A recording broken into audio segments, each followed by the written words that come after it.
हमारी लाइफ में ऐसी बहुत सारी सिचुएशंस आती हैं जो हमें ये सोचने पर कई बार मजबूर कर देती हैं, वो सुनता है?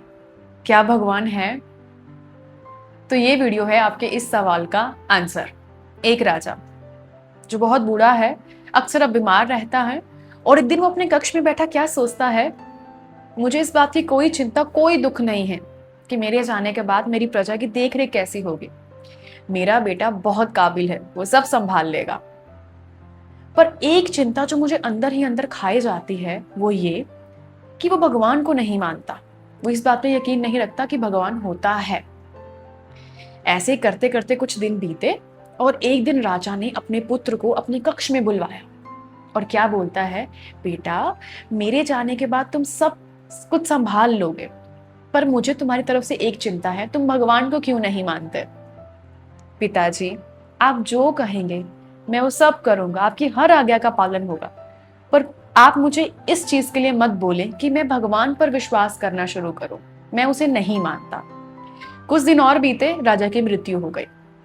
अब एक दिन रखा गया जो राजा का बेटा है उसे सब कुछ संभालने के लिए राज्याभिषेक, और जिस दिन उसकी शपथ समारोह था वो रखा गया। प्रजा इकट्ठी हुई, लोग आए, और राजा शपथ लेने के लिए जैसे ही खड़ा हुआ, पहली लाइन वो क्या पढ़ता है, मैं ईश्वर को साक्षी मानकर ये शपथ लेता हूं कि मैं पूरी प्रजा की सेवा पूरी ईमानदारी के साथ करूंगा। और पढ़ते ही बोला, नहीं नहीं, मैं नहीं ईश्वर को साक्षी मानता, मैं मानता ही नहीं कि भगवान है, और जिसे मैं मानता नहीं मैं उसकी शपथ कैसे ले सकता हूं। और पूरी प्रजा में हलचल, ये देखो कैसा राजा है, इसे कौन राजा बना रहा है जो भगवान को नहीं मानता। अरे जो हमारा पहला राजा, इसका पिता, वो तो बहुत अच्छा आदमी था, भला आदमी था, भगवान की पूजा पाठ सब करता था, और इसे देखो नास्तिक। तो एक व्यक्ति इतने में आया, बेटा राजा वो कण कण में है। किस कण कण में है, दिखाओ। दूसरा व्यक्ति आया, बेटा राजा उसे हम देख नहीं सकते, महसूस कर सकते हैं। अच्छा, तो जिसे देख नहीं सकते उसे महसूस कैसे किया जा सकता है? ये लोग बातें कर रहे हैं। तो जो राजा वो बोलता है कि मैं आप सभी को 1 महीने का समय देता हूं, अगर इस 1 महीने में आपने मुझे ये यकीन दिला दिया कि भगवान है, तो मैं खुद उसकी पूजा करूंगा, सेवा करूंगा।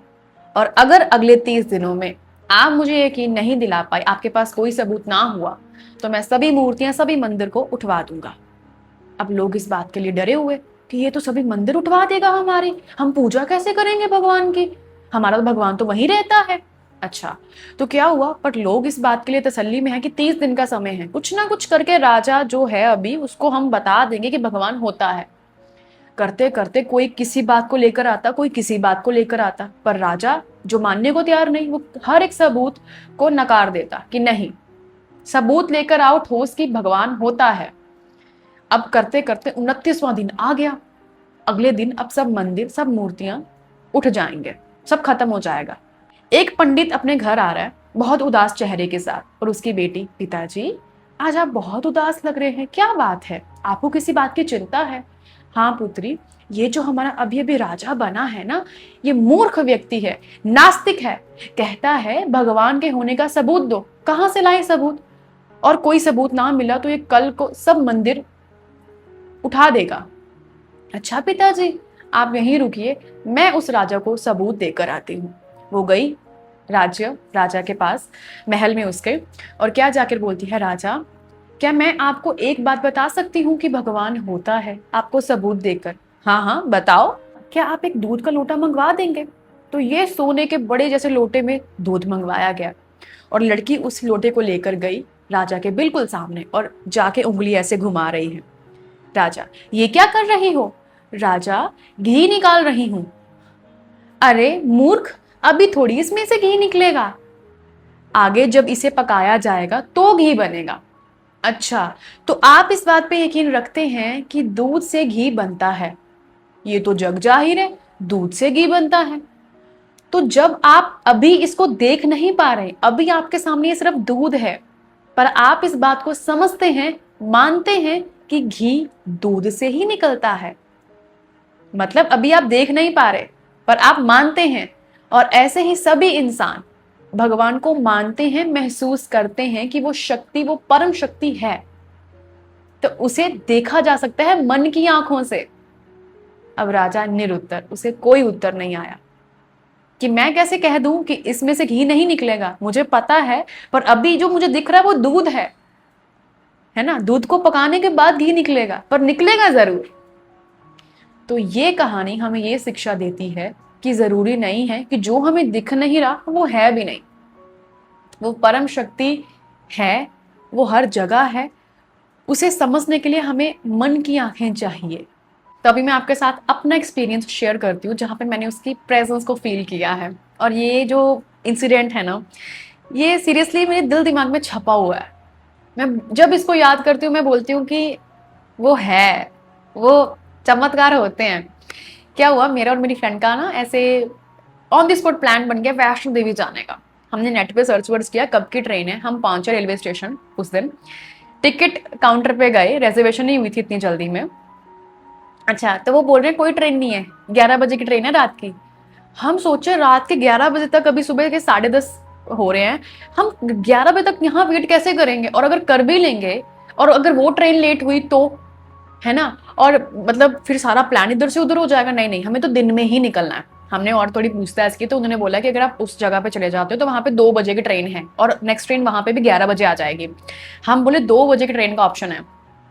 पर अब आप आगे ये सुनो, 50 मिनट हमें रेलवे स्टेशन से वापस अपने रूम तक, घर तक लगने थे। और हमारे जहाँ पे हम हैं वहां से ना बसेस जाती हैं। तो हमने ऑटो में ऐसे प्लान किया कि देख, अगर ऑन द स्पॉट हमें बस मिल गई तो चढ़ जाएंगे, अदरवाइज तो फिर एक्सटेंड करते हैं, बाद में चलते हैं, ठीक है। हम जैसे ही ऑटो से निकले, एक भैया, वहां जाना है मतलब उस जगह जाना है, हम एकदम तेज ऐसे बस में बैठे। अच्छा, बस चली, मैं अपनी फ्रेंड को बोल रही हूँ यार तू उनको जाके बोलना कि थोड़ा बस तेज चलाएं, हमें ट्रेन पकड़नी है 2 बजे की, वरना 11 बजे की मिलेगी और फिर हमें एक्सटेंड करना पड़ेगा प्लान। वो गई तो उन्होंने बोला कि ठीक है, मतलब हम तो भाई अपनी स्पीड से चला सकते हैं ना। अच्छा, मैं बैठी ये सोच रही हूँ कि माता, अपने बच्चों को अगर आपने घर से निकाला ही है ना, तो अपने दर्शन के लिए बुला लो। अब ऐसे मत करो, क्योंकि ना ये चीज बड़ी दुख देती है कि यार हमें उसका बुलावा नहीं आया था। अच्छा, मैं बैठी ये सोच रही हूँ, और अब इसमें आगे बात यह है कि हमारा ऐसा प्लान था, हमारी एक और फ्रेंड थी जिसने, जहां पे हम जा रहे थे उसने वहां से जाना था और हमने हमारे प्लेस से, और हमारा डिसाइड हुआ था कि हम फिर कटरा में जाके मिलेंगे और फिर चढ़ाई शुरू करेंगे। अच्छा, अब हम उसके प्लेस पे जा रहे हैं, हम उसे फोन कर रहे कि हम तेरे ही पास आ रहे हैं तो इतने टाइम तक वहां पहुंच जाना। ये बात जो सबसे अलग है, 11:40 पे, मुझे टाइम याद है, 11:40 पे हम बस में बैठे थे। और मैं आपको बता रही हूँ 3-3.5 घंटे लगते हैं हमें, हर वक्त हम वहीं से आते जाते हैं तो उस रूट का हमें पता है। इतने जगह यहाँ पे बस रुकेगी, यहाँ से लोग चढ़ेंगे, यहाँ से पैसेंजर्स उतरेंगे, पता है हमें सब। पर हम रिस्क में बैठे थे, है ना। कोई नहीं उस दिन उतरा, कोई नहीं उस दिन बस पे चढ़ा। बस कह लो उस जगह जहां से हम चढ़े थे, उस जगह से लेकर रेलवे स्टेशन एंड जहां पे हमारा डेस्टिनेशन था वहीं पे जाके रुकी। सीरियसली, उन्होंने जो ड्राइवर भैया थे उन्होंने हमारी वजह से ढाबे पर रुकना स्किप किया था। पर मैं वो मानती हूँ कि आधा घंटा आप निकाल दो, 3 घंटे। और हम पता है किस टाइम पे पहुंचे थे, 1:40 पे। मुझे एग्जैक्ट ये सब कुछ याद है क्योंकि मेरे दिल में ऐसा था कि ये माता जी का चमत्कार था, ये उस परम शक्ति का हमारे ऊपर आशीर्वाद था कि मैंने तुम्हें बुलाया है ना। तो उसने सो एंड सो वे में वो निकाल दिया रास्ता। हम वहां पे गए और जैसे हम बस से उतरने लगे, ड्राइवर भैया हमें और कंडक्टर भैया बोल रहे हैं कि हमारी तरफ से भी माथा टेक देना, आप पहुंच गए, आपको 2 बजे पहुंचाना था, हमने आपको 1:40 पे पहुंचा दिया। और ऐसा नहीं कि उन्होंने बहुत बस तेज चलाई, सेफ्टी का ध्यान नहीं रखा एंड ऑल, नहीं, बाकी भी पैसेंजर थे। बट हमें इस बात की हैरानगी होती कि उस दिन कोई नहीं उतरा, किसी ने नहीं बोला भैया यहाँ पे बस रोकना, मुझे यहीं उतरना है, नहीं, सब चुपचाप बैठे हैं और वहीं जाके उतरे, मतलब वहीं जाके बस रुकी जहां पे हमें उतरना था। रेलवे स्टेशन के बाहर बस रुकी और फिर बस ने आगे चले जाना था अपने डेस्टिनेशन की तरफ, पर हमने वहीं रुकना था क्योंकि हमें सीधा फिर रेलवे स्टेशन की तरफ जाना था, सामने था रेलवे स्टेशन। और ये मैं जब ऐसा याद करती हूँ ना, मैं आपको बताती हूँ कि मैं ऐसे होती हूँ। थैंक यू, आप हो। और मुझे इस चीज के लिए अंदर से भरने के लिए कि वो है। और जो अभी आप में से कईयों के सवाल ऐसे होंगे कि 3 घंटे और 1 घंटा 40 मिनट में आप वहां पहुंच गए, चमत्कार, सब कुछ वो कर सकता है। वो अभी पलक झपके दुनिया पलट के रख दे और हम उसके चमत्कारों पे विश्वास नहीं रखते कि ऐसा हो सकता है। मैंने इस चीज को जिया है तो मैं कह सकती हूँ। वो कहते हैं ना कि मानो तो मैं गंगा माँ हूं, ना मानो तो मैं बहता पानी। इतने कम टाइम पे हम सेफली वहां पहुंचे। हम इवन टिकट्स बाय कर रहे थे जो हमारी तीसरी फ्रेंड थी उसके लिए, और हम उसे फोन कर रहे तू कहाँ रह गई, हम वहां से यहाँ तक आ गए और तू अभी तक नहीं पहुंची। 2 बजे हम ट्रेन में, ट्रेन पूरे टाइम पे थी, हम बैठे। और आपको मैं एक और चीज बताती हूँ, पता है बस में बैठे ना हम एक दूसरे को ये भी तसल्ली बोलते कहते हुए बोले, कोई नहीं कहीं में ट्रेन लेट भी होती है, पहुंच जाएंगे, माता जी का बुलावा आया है। और जब भी जाए बस जय माता दी, जय माता दी, जय माता दी, सच में। और वो चमत्कार मेरे साथ हुआ है।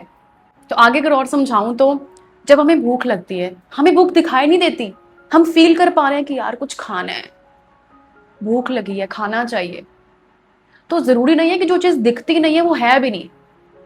चमत्कार होते हैं, आज भी होते हैं, ठीक है। एंड अभी मैंने कुछ टाइम पहले ना ऑर्डर किया, ठीक है, ऑनलाइन। तो जब मेरे को शो हो रहा ना कि इस डे तक आप अगर ऑर्डर प्लेस इतने टाइम में कर देते हो तो ये प्रोडक्ट आपको इतने टाइम में मिल जाएगा, इस दिन ये डिलीवर हो जाएगा। सीरियसली मैंने उसका पे किया उसके लिए, एंड मैं रिलैक्स पहले तो ये हुई कि मेरे को इस दिन तक ये मिल जाएगा। और फिर मेरे मन में एक बात है कि भाई मटेरियलिस्टिक चीजों के लिए इतना विश्वास, इतनी खुशी, पर यही विश्वास अगर हमारा उस पे हो जाए, वो बैठा है। अभी जो आपकी लाइफ की सिचुएशंस चल रही है ना, मे बी आपको ये सोचने पर मजबूर जरूर करती होंगी, पर आपको नहीं पता जो आप मांग रहे हो वो आपके लिए सही है नहीं है। वो परम पिता सब कुछ जानता है, सब कुछ, आगे पीछे फ्यूचर सब कुछ उसके हाथों में है। तो उसे पता है उसके बच्चे के लिए क्या चीज कब सही है। तो मे बी अभी वो आपका राइट टाइम नहीं आया जो आप मांग रहे हो, और जिस दिन आएगा वो इतना प्यारा होगा कि आप उसका शुक्र करोगे कि बाबा जी, भगवान, इससे अच्छा कोई टाइम और हो ही नहीं सकता था। जिस दिन से मैंने अपने अंदर ये बात को रख लिया है ना पूरा, कि मेरे साथ जो भी हो रहा है वो कर रहा है, और उसकी मर्जी से जब सब कुछ हो रहा है, सब कुछ अच्छा हो रहा है, मैं बड़ी तसल्ली में रहती हूँ। मुझे कोई चीज ऐसे डराती नहीं है, मुझे पैनिक नहीं करवाती है, मुझे ओवर थिंकिंग कुछ नहीं होता, क्योंकि मैं इस तसल्ली में हूं कि वो बैठा है, वो मुझे चला रहा है ना। एक मटेरियलिस्टिक चीज के लिए हम इतना विश्वास कर लेते हैं, बट हम उस पर नहीं विश्वास करते जिसने पूरी सृष्टि को बनाया है। और आगे बढ़ते हैं। आप कभी ऐसा हुआ कि गुलाब का पौधा लेकर आए हो तो उसमें से गेंदे का फूल निकला हो? नहीं, दिन रात सब कुछ बढ़िया तरीके से चल रहा है। कभी सुबह उठे हो, हाँ अभी तो रात गई ही नहीं, अभी तो रात है, सुबह कितने बज गए? नहीं, कोई ना कोई तो है ना परम शक्ति जो सब कुछ मैनेज कर रही है, सब कुछ अच्छे से चला रही है। हमारी बॉडी में पानी है ज्यादा, पर हम ट्रांसपेरेंट तो नहीं दिखते ना। हम जैसे बड़े हो रहे हैं, हमारी हाइट, हमारी बॉडी ग्रो करती है, पहले हमारे हाथ छोटे छोटे होते हो, पर हमारी आइज का साइज तो उतना ही है। क्यों आइज क्यों नहीं बढ़ती बढ़ती बढ़ती बढ़ती बढ़ गई, है ना। तो कोई तो बैठा है जो सब कुछ, जिसने मॉडल हमें ऐसा तैयार किया कि सब कुछ सही तरीके से हो रहा है, हमारी बॉडी में खून बढ़िया तरीके से सब जगह पहुंच रहा है। कैसे? हमने कुछ भी फिट नहीं किया अपने अंदर, वो बैठा है, वो सब कुछ चला रहा है। उसकी बनाई हुई किसी भी चीज में कोई एरर नहीं है। कभी आप आम का देखो पेड़, तो उसपे ऊपर तरबूज कभी नहीं लगेंगे, आम ही लगेंगे। उसके बच्चे को जिस वक्त जो चीज चाहिए होगी वो मिल जाएगी। बस विश्वास रखो कि वो है, वो आपकी सुनता है, उसे बस आपका विश्वास चाहिए। अब आप एक पल सोचते हो कि वो है, दूसरे पल कहते हो कि नहीं नहीं मेरा तो ये काम नहीं हुआ, तो नहीं है। तो वो भी तो आपको टेस्ट कर रहा होगा कि तुम्हारा विश्वास उसके ऊपर कितना पक्का है। और वो पक्का ही नहीं है, वो एक कभी ये हो रहा है, कभी ये हो रहा है। Before recording this video I had this thought in my mind कि अगर आपकी मर्जी होगी, आपकी कृपा होगी, तो वीडियो बनेगी। और अब आपके ऊपर भी कृपा है कि आप ये सुन रहे हो। उसकी कृपा के बिना, उसकी मर्जी के बिना कुछ भी नहीं पॉसिबल, कुछ भी नहीं हो सकता। तो बस इस चीज को जियो, इस चीज को अपने अंदर संभालो कि वो है, भगवान है, वो आप सबकी सुन रहा है। आपकी प्रार्थनाएं जिस दिन सुनी जाएंगे ना, वो इतनी ब्यूटीफुली आंसर मिलेगा आपको कि आप ऐसे होगे कि प्रभु इतना तो मैंने मांगा ही नहीं था जितना आपने मुझे दे दिया। तो अब इस ब्यूटीफुल सी वीडियो को जो मैसेज मैं आपको देना चाहती थी कि आपका विश्वास उसके ऊपर बिल्कुल दृढ़ होना चाहिए कि वो है, वो आपके साथ है, वो आपके लिए ही सब कुछ कर रहा है, आपके लिए अच्छा ही करेगा वो सब कुछ, ठीक है। इसे मैं कंक्लूड कर रही हूँ इन लाइंस के साथ। तू खड़का दरवाजा बार बार, एक दिन खुलेगा जरूर। तू पुकार उसे हर रोज, वो एक दिन सुनेगा जरूर। एंड कमेंट बॉक्स में आप अपना एक्सपीरियंस शेयर करना, अगर कभी आपने उसकी प्रेजेंस को फील किया हो। तो फिर मैं मिलती हूँ आपसे अगली वीडियो में। Till then take care.